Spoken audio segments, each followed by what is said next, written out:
සිනමා ප්‍රේක්ෂකයා මග බලාගෙන හිටපු ලෝක සිනමාවේ දැවැන්තම සිනමා පටයක තියටර් එක්ස්පීරියන්ස් එක ගැන තමයි අද කතා කරන්න යන්නේ. Avatar Fire and Ash.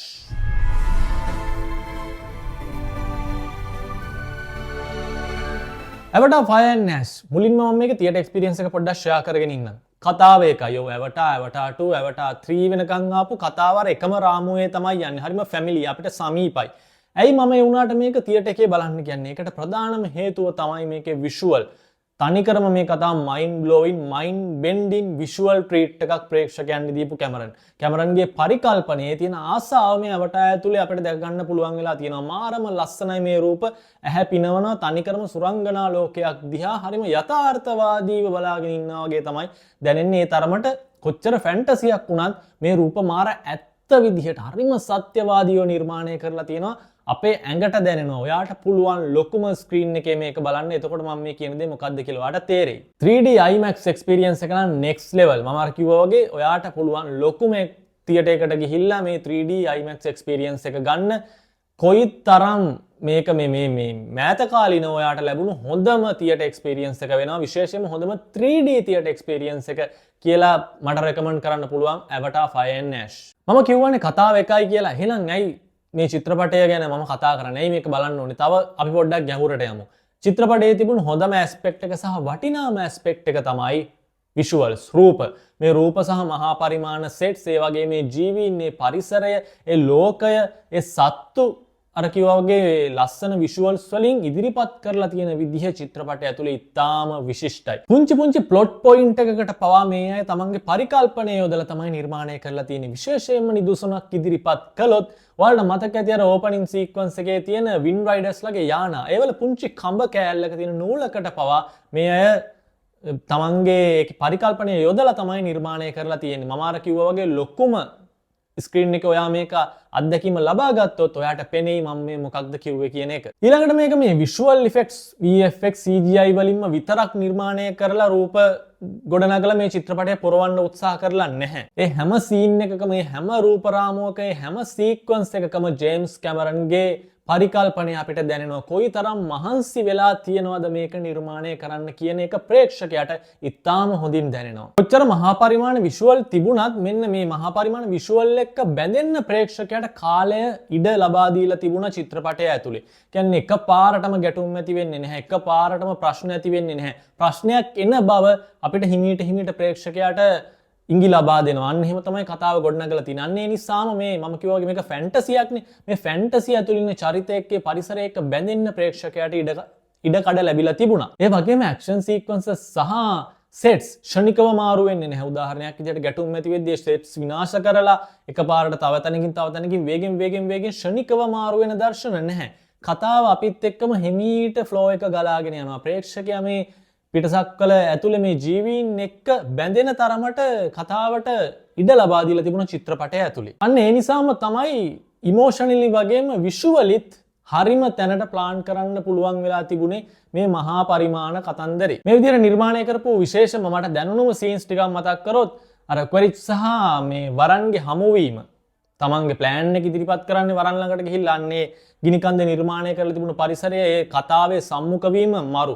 ඊළඟට ටල්කන් කවුන්සිල් එක next level visual එකක් සහ නේත්‍රිගේ පහර දීම, ඒ rescue mission එක සහ ජේක්ගේ පැන යාම. ඊළඟට final showdown එක breathtaking visual එක නිර්මාණය කරලා තිබුණා. මේ sequences විදිහට මේවා මතක හිටින්න ප්‍රධානම හේතුව මම කිව්වා වගේ හැම තැනටම පුංචි detail එකකට පවා අවධානය දීලා තිබීම. ස්ක්‍රීන් ප්ලේ එක සහ pacing ගැන කතා කරොත් චිත්‍රපටයේ පැය 3කට වඩා වැඩි. අනිවාර්යයෙන්ම කම්මැලි හිතෙනවා. අන්න ඒ නිසාම අපිට බලා ගන්න පුළුවන් වුණා චිත්‍රපටය ඇතුලේ එක dramatic scenes පාවිච්චි කරලා තියෙන ආකාරය. කතාව දිග වැඩි නිසා කම්මැලිකම ඇතිවීම වැළැක්වීමට තමයි අන්න ඒ වගේ දේවල් නාට්‍යමය දර්ශන චිත්‍රපටය ඇතුලේ පාවිච්චි කරලා තිබුණේ. පවුල තුල බිඳ වැටීම්, එතකොට වැරදි අවබෝධයන්, ඇඩ්වෙන්චර්ස්, රෙස්කියු මිෂන්, අනපේක්ෂිත පාවාදීම්, මෙන්න මේ වගේ ප්‍රශ්නත් එක්ක ක්‍රමක්‍රමයෙන් මේ කතාවේ ව්‍යුහය ගොඩනගනවා ජේම්ස් කැමරන්. මේ හැමදේම වෙද්දී කිසිම වෙලාවක ඇවටාර් ලෝකේ තිබුණු ප්‍රධානම දේ ස්වභාව ධර්මය කියන එක කිසිම තැනක ජේම්ස් කැමරන් අමතක කරලා තිබුණේ නැහැ. මේ නාට්‍යමය කතන්දරයත් එක්ක හැමදේම බැඳිලා තිබුණේ ඒ ස්වභාව ධර්මය කියන කෝ එකට. මම කියවනේ මේක මේ සමීප සහ අපිට හුරුපුරුදු කතාවක් ඇතුළේ යන්නේ කියලා. ඒක දැනුණු තවත් තැනක් තමයි අපිට පේනවා චිත්‍රපටයේ ටිකක් කොටස් වලට කැඩුවොත් හැම තැනම තියෙන්නේ ඕපනින් සීක්වන්ස් එක අර වින් ප්‍රේඩර්ස්ලාට ඇෂ්ලා පහර දෙන තැන ඉඳන්ම තියෙන්නේ රෙස්කියු මිෂන්ස්. චිත්‍රපටය හොඳට කඩලා බලන්න හැම තැනම රෙස්කියු මිෂන් එකක් තිබුණා. ජේක් තව කෙනෙක්ව බේර ගන්නවා, එහෙම නැත්නම් ජේක්ව බේර ගන්නවා. මෙන්න මේකත් එක්ක තමයි ගියේ එතනින් හොඳම රෙස්කියු මිෂන් එක තමයි මට දැනුනේ 83 ජේක්ව ගලවා ගැනීම රෙස්කියු මිෂන් එක. ඒක නෙක්ස්ට් ලෙවල්.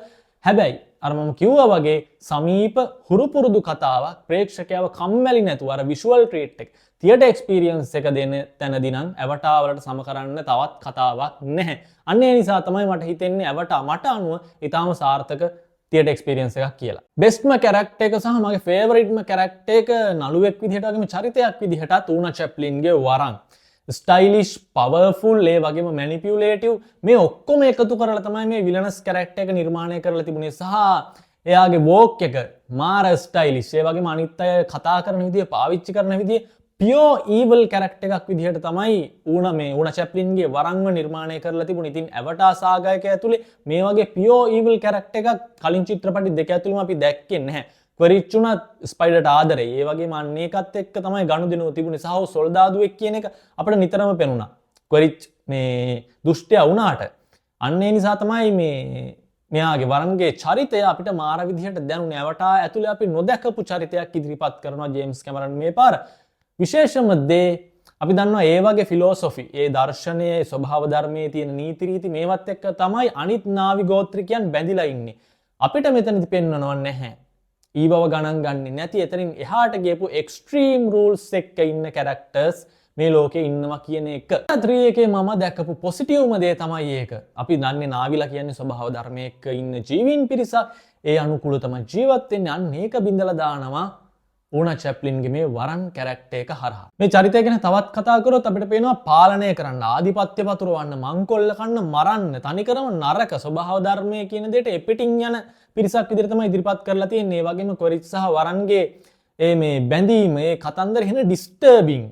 ටිකක් බලන් ඉන්න අපහසුයි. ඒ වගේ දෙයක් ඇවටා ලෝකෙට ගෙනාපු එක ඇත්තටම මරු. තව දුරටත් මට හිතුණා වරන්ගේ චරිතය චිත්‍රපටය තුළ පාවිච්චි කරන්න තිබුණා කියලා. කොහොම හරි චිත්‍රපටයෙන් මේ කතාවෙන් පැනලා යන නිසා අනිවාර්යයෙන්ම ඇවටා 4Kදී දිගුවක් බලා ගන්න පුළුවන් වෙයි කියලා මම හිතනවා. තව දුරටත් මේ විලනස් කැරක්ටර් එක ගවේෂණය කරන්න තිබුණා කියන එක තමයි මට නම් දැනුනේ. මම කියවනේ මේ මුලින් චිත්‍රපටය ඇතුළේ හොඳට කාලය සහ ඉඩක් ලබා දීලා තිබුණා කියලා ප්‍රේක්ෂකයාට මේ ලෝකයේ මේ චරිත සහ මේ සීක්වන්ස් එක්ක බැඳෙන්න. නමුත් අර මේ වින් රයිඩර්ස්ලට මේ ඇෂ්ලා පහර දෙන තැන එකපාරටම වුණා වගේ. දෙබන් මේ නැරේටිව් එක ඇතුලේ පවා යම් යම් ඉඟි ටිකක් දීලා එතනට ගියා නම් මේ සීන් එක තව දුරටත් පොඩි ටෙරිෆයර් ගතියක් තියෙන්න තිබුණා කියලා මට හිතුණා. ඒ වගේම නේත්‍රිගේ ඇටැක් එක. එතන පොඩ්ඩක් මේ අවුලක් දැනුණා. මොකද මෙයා බේස් එකකට පහර දෙන්නේ. තනිකර රහසිගත ගොඩක් මේ හමුදාව ඉන්න එක රොබෝලා ඉන්න තනි බේස් එකට තනියෙන් තමයි ඇටැක් කරන්නේ. ඊට වඩා කවුන්ටර් ඇටැක් එකකුත් ආවනම් මේ රෙස්කියු මිෂන් එක මාර විදිහට දැනෙන්න තිබුණා. විශේෂයෙන්ම තමන්ගේ සැමියා බේර ගන්න යන එක එකපාරටම ඇටැක් කරලා බේර ගන්නවා කියන එක නිකම් වුණා වගේ දැනුනේ. මොකද මේක බේස් එකකනේ පහර දෙන්නේ. අර කවුන්ටර් ඇටැක් එක ආවා නම් ඇත්තටම හොඳයි. චිත්‍රපටයේ මම දැකපු තවත් එලිමන්ට් එකක්, හොඳම තේමාවක් තමයි මැනිපියුලේෂන් කියන එක. පෙළඹවීම කියන එක. මේක හැමතැනම චිත්‍රපටය ඇතුලේ පරපෝෂිතයෙක් වගේ පටන් ගත්ත වෙලාව ඉඳන් අවසාන වෙනකම්ම තිබුණා ඇලිලා. කෙලින්ම අර මේ පිළිල ශාකයක් වගේ. මුලින්ම අපිට පේනවා වරන් තමන්ගේ වටේ ඉන්න හැමෝම මැනිපියුලේට් කරනවා. තමන්ගේ ගෝත්‍රයේ ඉන්න සංගයන් පවා, මිත්‍රයන් පවා තමන් නිකන් වහල්ලු වගේ පාවිච්චි කරන්නේ ඒ අයව මැනිපියුලේට් කරමින්. ඊළඟට ක්වරිච් තමන්ට ඕන දේ කොහොම හරි කරගන්නවා. ඒ කියන්නේ බොරු පොරොන්දු දෙනවා, පාවා දෙනවා, විටින් විට වෙනස් කරමින් තමන්ට අවශ්‍ය දේ විතරයි කරන්න යන්නේ. අවසානයේදී අපිට පේනවා ජේක්. ඒ කියන්නේ ලෝකයාගේ හොඳ පිණිස ස්පයිඩර්ට කරන්න යන දේ. ලෝකයාගේ බහුතරයකගේ හොඳ වෙනුවෙන් එක ජීවිතයක් නැති වෙන එක හොඳ දෙයක්ද නැහැ. මම හිතන්නේ එක ජීවිතයක් පවා වටිනවා. අන්න ඒ වගේ තැනකට ඇවටා 3 එක ඇතුලේ ගෙනාපු එක මරු. ගොඩක් අය කියලා තිබුණා මේ අර කතාව සමීප හුරුපුරුදු දෙයක් වගේ දැනුණට මෙන්න මේ වගේ ගැඹුරු තැන් වලට ගිහිල්ලා තිබුණා ඇවටා 3 ඇතුලේ. මේ චිත්‍රපටයේ කෝ එක ස්වභාව ධර්මය කියවන ඇවටා සාගායකේම කෝ එක ස්වභාව ධර්මය. ඉතින් ස්වභාව ධර්මයට අපි නරක කරද්දී අපිට අනිත් පැත්තට ඒකේ ප්‍රතිඵල ස්වභාව ධර්මයෙන් අපිට දෙනවා. ඒ වගේම ස්වභාව ධර්මයට නරක කරන පිරිසට විරුද්ධව මිනිස්සු අතරම මේ ජීවීන් අතරම ඔවුන්ට ඇටැක් කරන්න පිරිසක් ඇති වෙනවා. මේ රයිස් එකක්, ඒ කියන්නේ නැගී සිටීමක් සිදු වෙනවා. ඇවටා 1 එක, ඇවටා 2 එක, ඇවටා 3 එකෙත් වෙන්නේ ඒක. ඉතින් මෑතක අපිට උණු ආපදාව ගැන කතා කරොත් ඔයාලා දකින්න ඇති ගම් වතුරත් එක්ක ආපු ප්ලාස්ටික් තොගය. අපි ගස් කැපුවා, අපි ගැලපෙන්නේ නැති ගොඩනැගිලි හැදුවා හැමතැනම හොටෙල් ගහන්න පටන් ගත්තා. ඒ වගේම අපි කන බොන හැම දෙයක්ම පාරවල් වල දාලා සිරිපාදයක් ගියොත් බලා ගන්න පුළුවන් පුදුමාකාර කුණු කන්දල් ගොඩක් තියෙන්නේ මේ පූජනීය ස්ථානයක පවා. ඒ පරිසරය එහෙම් පිටින්ම විනාශ කරලා තියෙනවා. අපි දැක්ක මේ ආපදාවෙන් අපිට වුණ දේ. අපි එක විදිහට කරපු දේවල් අපිට දෙක තුන විදිහට පරිසරයෙන් දුන්නා. ඉතින් ඇවට ඇතුලේ මට පේන්නේ මේ ජේම්ස් කැමරන් ගවේෂණය කරන්නේ අන්නේ ස්වභාව ධර්මයේ සහ මිනිසාගේ තියෙන තරඟය. ඒක අපිට මේ සාමාන්‍ය දෙයක් වගේ දැනුණට මට හිතෙනවා ඇමරිකාව තමයි මේ ස්වභාව ධර්මයේ ඔසොන් ස්තරය සාගරය දූෂණය කරන ප්‍රධානතම රට. ඇමරිකාව තමයි ප්‍රධානම දූෂකයා. වැඩිපුරම CFC ලෝකයට මුදා හරින. ඉතින් ඇමරිකාව මේ කරන දේ අනාගතයේ දිනක තව අවුරුදු 50කින් 60කින් ලෝකය විනාශ වෙද්දි මම හිතන්නේ ඇවටා ෆ්‍රැන්චයිස් එක ගැන මීට වඩා කතා කරයි මිනිස්සු. මොකද මේ වෙලාවේ මිනිස්සු තනිකර කෑදරකමින් සූරාකමින් ස්වභාව ධර්මයේ Tamanට අවශ්‍ය සියලුම දේ ලබා ගනිමින් ඉන්නේ. කොහොම හරි මම විතරක් ජීවත් වුණොත් ඇති කියන එක. ඉතින් මේ සංකල්පය මට හිතෙනවා අපිට මේ එකම විදිහට දැනුණට ජේම්ස් කැමරන් මේ ගවේෂණය කරන්න යන්නේ ස්වභාව ධර්මයේ සහ මිනිසාගේ ඝට්ටනය කියන එක. මේ කතාව ඇතුලේ කොහේක ස්වභාව ධර්මයේ විශේෂයෙන්ම මේ ජීවීන්ට ලබා දීලා තියෙන වටිනාකම ඇවටා 1 එකේ 2 එකේ 3 වෙනකම් මෙද්දි ජේම්ස් කැමරන් කිසිම වෙලාවක නැති කරලා තිබුණේ නැහැ. විශේෂයෙන්ම අර මේ පයාකන්ගේ ට්‍රයල් එක, ලෝආග්ගේ මානසික බිඳ වැටීම, ස්පයිඩර්ගේ අනාගතය ගැන ජේක්ගේ තීරණය, නේත්‍රිගේ විරෝධය, ටල්කින් කවුන්සිල් එකේ දැඩි තීරණය මේ සියල්ලම එකතු වෙලා එන්නේ මූලධර්ම තියෙන්න ඕනේ. හැබැයි මූලධර්ම වලට අනුව ජීවත් වෙලා ඊට වඩා විනාශයක් වෙනවා නම් මූලධර්ම මොකටද කියන තැනට මේ ටල්කන් කවුන්සිල් එක, ලෝආගේ කැරක්ටර් එක, පයාකන්ගේ චරිතය මේ ඔක්කොමත් එක්ක අන්න ඒ වගේ ගැඹුරු තැනකට ඇවටා 3 අරගෙන එනවා. එකම කතාව වුණාට මේ වගේ විශිෂ්ට දේවල් මේ චිත්‍රපටය ඇතුලේ තිබුණා. සමම කැමතිම දෙයක් තමයි ලෝආගේ සියදි විනාශා ගැනීමේ මේ ගමන යාර මානසික බිඳුවනට පස්සේ ඒ වගේම ජේක් සහ ස්පයිඩර් අතර අර මම කිව්වේ ලෝකයාගේ හොඳ වෙනුවෙන් එක ජීවිතයක් නැති කරොත් හොඳයි. දන්නේ ගැට්ටනේ. ඒ වගේම කිරි සහ වරන්ගේ අවසාන ගැටුම මේවා අතිශයෝක්තිය මෙලෝඩ්‍රැමටික් ටයිපෙන් ඉදිරිපත් කරලා තිබුණේ නැහැ. ඇත්තටම ඒ නිසා හරිම මේ යථාර්ථවාදීව ග්‍රවුන්ඩ් ලෙවල් එකෙන් ඉදිරිපත් කරලා තිබුණේ. ඒ නිසාම මේ සීක්වන්සස් වලට මම මාර විදිහට කැමති වුණා. ෆිල්ම් එකේ තිබුණු ඩ්‍රෝබැක් එකක් තමයි මේ ලෝආක් සහ ජේක් සලි අතර ගැටුම, පියපුතු ගැටුම. මේක චිත්‍රපටයේ පටන් ගත්ත වෙලාව ඉඳන් තිබ්බට කිසිම වෙලාවක ගැඹුරක් තිබුණේ නැහැ. අන්තිමට දෙන්න සමාදානත් වෙනවා. හැබැයි මීට වඩා ඉමෝෂනලි ප්‍රේක්ෂකයව අල්ලගන්න තිබුණු පොයින්ට් එකක් තමයි නිදැල්ලේ යවුවා කියලා මට හිතුනේ. තේමාව ගැන කතා කරොත් දෙවනි චිත්‍රපටයේ Way of Water. ඒ කියන්නේ කතාවේ නම සබ්ටයිටල් එකේම වතුර කියන එක තිබුණා.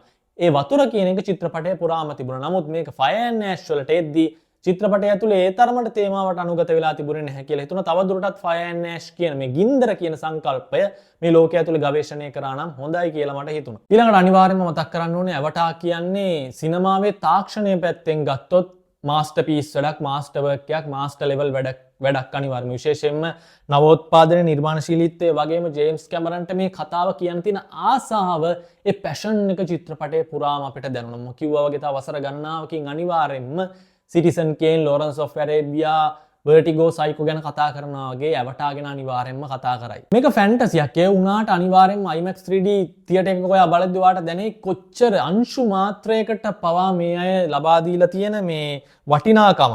විශේෂයෙන්ම next level හැම රූප රාමුවක්ම ගැඹුරුයි සහ පැහැදිලි සහ සූක්ෂමව නිර්මාණය කරලා තියෙනවා. මාරම විශ්මිතයි මේ අත්දැකීම. ඒ වගේම VFX කිසිම වෙලාවක දැනෙන්නේ නැහැ කාටුන් එකක් බලන් ඉන්නවා කියලා. යථාර්ථවාදී අසම සමයි. ෆිල්ම් එකේ මම දැක්කපු විශිෂ්ටම දර්ශනයක් තමයි මම මීට කලින් තියටර් එකක ජීවිතේට අත්දැකීමක් ගත්තේ නැති දර්ශනයක් තමයි අර ටල්කන්ලා වතුර යටින් දහස් ගාණක් එකතු වෙන දර්ශනය.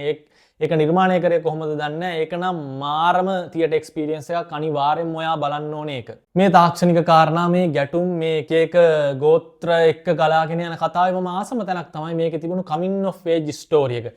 කිරීගේ කතාව, ලෝආගේ කතාව සහ ස්පයිඩර්ගේ කතාව. අපිට පේනවා කිරී කියන්නේ පරිසරයත් එක්ක බැඳුණු කෙනෙක්. එයා ඒ වගකීම, ඒ වගේම බලය අවබෝධ කරගෙන ඉදිරියට යන විදිය. ඊළඟට ස්පයිඩර් මිනිස්සෙක් විදියට ඉපදිලා තැන් දෙකක මේ ජාතීන් දෙකක් ඇතුලේ ඔහුගේ ඝට්ටනේ තියෙනවා. ඔහුගේ ඉදිරියට යාම. ඊළඟට ලෝආක් මානසිකව බිඳ වැටිලා ඉන්නේ සහ අවසානයේ ඔහුගේ මාර්ගය තෝරා ගන්නවා. ඉතින් මේ ඇවටා කියන්නේ අර කිව්වා වගේ එකම කතාව තිබුණට මම මේවට පැහැදිලි කරේ උඩින් පේන එකට වඩා යටින් ඇවටා 3 එක ඇතුලේ ගොඩාක් දේවල් තිබුණා. ඉතින් මේ කමින් ඔෆ් ඒජ් ස්ටෝරි එක කියන්නේ අන්න ඒ වගේ තැනක්.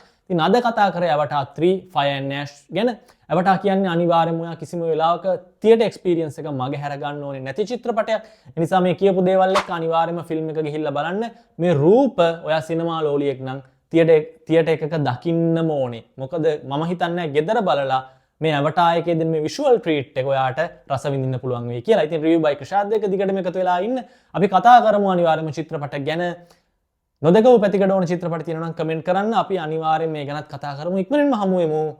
See you soon.